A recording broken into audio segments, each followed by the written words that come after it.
Greetings, web-slinging comrades.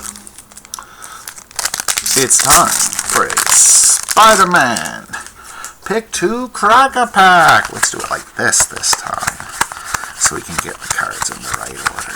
Yeah, food token, get your food here.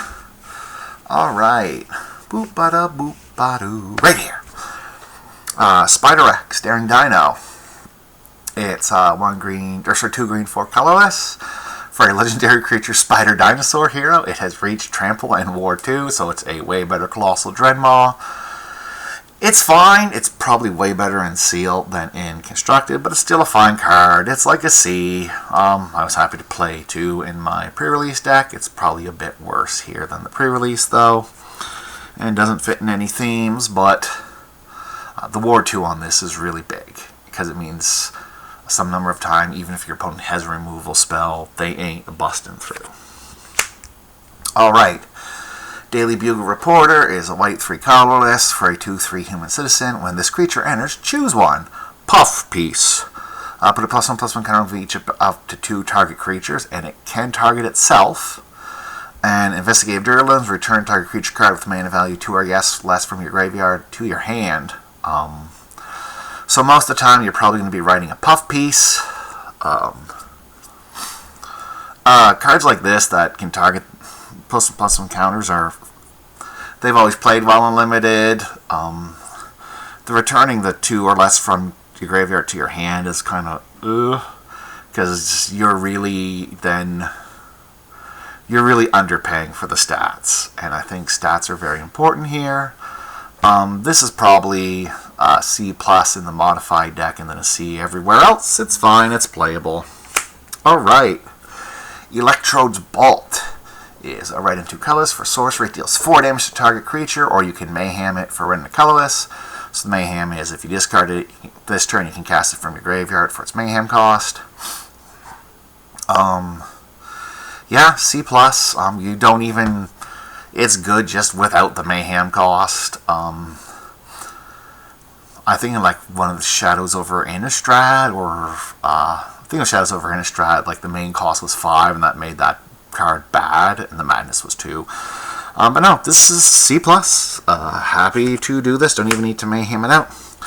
Alright, Spider-Man Web Slinger is 1 white, 2 colorless for a legendary creature Spider Human hero. Be careful of legendary at common and even uncommon. It's a 3/3 and it has web slinging for a white. So yeah, great. If you can do turn 1 City Pigeon, turn 2 web sling Spider-Man out, replay City Pigeon, fantastic. Don't think it really belongs in the modified deck. Probably a C plus in the web slinging deck, and probably a C everywhere else, or D not C, C minus everywhere else. Doc Ox Henchman, 1 blue, 2 colorless for a 2/1 flash, and when it attacks, it connives. So connives is draw a card if you discard a card, and put a +1/+1 counter if the discarded card was non-land. This, I think, is glue between the blue-black villains deck and the blue-white modified deck. Conniving is good. The thing is, your opponent probably is able to trade off for it if it wants, but still, probably C. I don't know if there's a super flash theme in this, but probably a C. Alright, Merciless Enforcers is a black and a colorless for a 2/1 with lifelink. Human mercenary villain. And for 4 mana, this creature deals 1 damage to each opponent. This is like a D plus. You'll put it in your deck if you need to. It's playable, but you're not thrilled about it. Romantic Rendezvous is 1 red, 1 colorless for sorcery. Discard a card and draw 2 cards. This is different from Tormenting Voice and other things, where it's not as an additional cost, discard a card. So if this is the last card in your hand, you just get to draw 2 cards. Beyond that, this is probably a Mayhem Enabler. It's probably a C. If you could get some Insano mono red deck, it might bump up to a C plus, where you can just dump your hand, but I don't see that. So this is probably a C. Alright. Flying Octobot. Here we go. 1 blue, 1 colorless for a 1/1 flying, and whenever another villain you control enters, put a +1/+1 counter on this creature, and it only triggers once a turn. Not sure why it needed that gatekeeping on that. You could probably get 2 counters. There's not like a bunch of 1-cost villains I'm thinking of, but this draws me into playing blue. There's enough villains in blue-black, and even if you're the blue-white modified, this is good. This is probably B-. Really wants me to play blue. Alright, what are you? Living Brain Mechanical Marvel. Awesome. 4 colors for legendary artifact creature robot villain. At the beginning of combat on your turn, target non-equipment artifact creature you control becomes an artifact creature with base power toughness 3/3 until end of turn. Untap it. So if there are no other targets, it will target itself, or you can target itself if it becomes tapped for some reason. And I think you're going to be animating hot dog carts and food with this. This is strange, not quite sure what it fits. I'm going to start it at like C-. It seems to go good with Flying Octobot, but I'm not sold on this one. I'm going to start this one at C-. Alright, Spider-Man UK. Long live the Queen or something. Legendary creature, spider superhero, web slinging for a white and 2 colorless. At the beginning of for 3/4, so you're saving a mana if you web sling it. Not that great. At the beginning of your end step, if 2 or more creatures enter the battlefield under your control this turn, you draw a card and gain 2 life. Alright, you don't have to have this ability to trigger a bunch to make it good. Just once, you're probably fine. It's okay to do that. I'm going to start this at C+. If you can build your deck around it and it's absolute gasoline, that's fine, but I think most games you'll be happy if you get 1. Rent is due. 2 real. 1 white. At the beginning of your end step, you may tap 2 untapped creatures and or treasures you control. If you do, draw colors, otherwise sacrifice this enchantment. I have no idea how to rate this, because that's a very, very powerful effect. White isn't known for making a bunch of treasures in this set. It's like not a turn 1 play. I'm going to go out and say I don't think you'll be actually like able to afford to tap a bunch of actual creatures. Like I think that's going to leave you way open. Both white archetypes seem to want to be about attacking anyway. So I'm going to go with D. I don't think this is going to be a good card.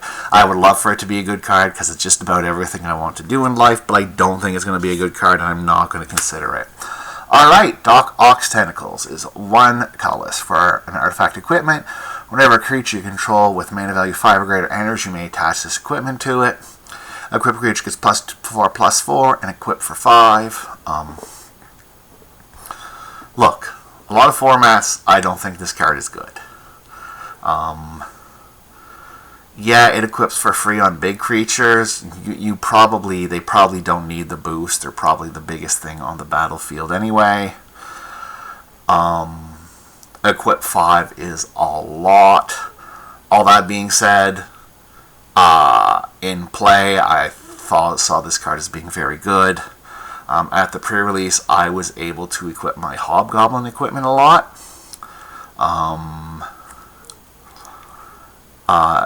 Against my opponent, I webbed this. I did the Oblivion Ring to exile it because it was absolutely terrifying, and the modified often has flying or gives flying, and there's just also an unblockable double striker in this format. So I think normally I'd be like, no, these cards are bad. I think in this format, this card's actually good. I'm probably going to put it in my deck. I don't really care about the other text, though. Like, the fact it equips for free, it doesn't matter. Alright, Vibrant Cityscape. Sack, search my library for base land card, put on the battlefield tap, so it's Evolving Wilds or whatever. This is probably a D, maybe C-. Like, this is fine. You can run it. You don't need it. It enables splashing, I guess, if you get one of the mythics. Cool. An island and artifact creature. Alright. So, where am I going? Right here? Yes. Let's take a look at these. Oof. Alright, Spider Dino. Spider Dino's probably not coming into the decision. I'm going to keep the other cards I have in case I need to see. So this pack's a bit weird because I'm probably just going to pick Ox Tentacles because it's probably okay in most of my decks and good in some. So you could look at, like, you know, Spider-Man UK, Amazing Spider-Man.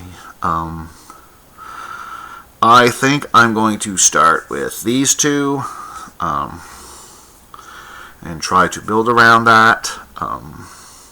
Yeah, I think this card has a very high upside. The flying's relevant for everything. If you took like these two, or just these two generically good cards I wouldn't play, I'm going to start with these two though. That's what I'm picking. This actually kind of allows me to pivot if I need to, though I think in this format you don't want to pivot. I think it's kind of sad where it's like pick two, you're kind of locked into what you're doing and you need a really good reason to pivot. But we'll see. Alright everybody, thank you. This is Andre Aguides Desjardins signing off.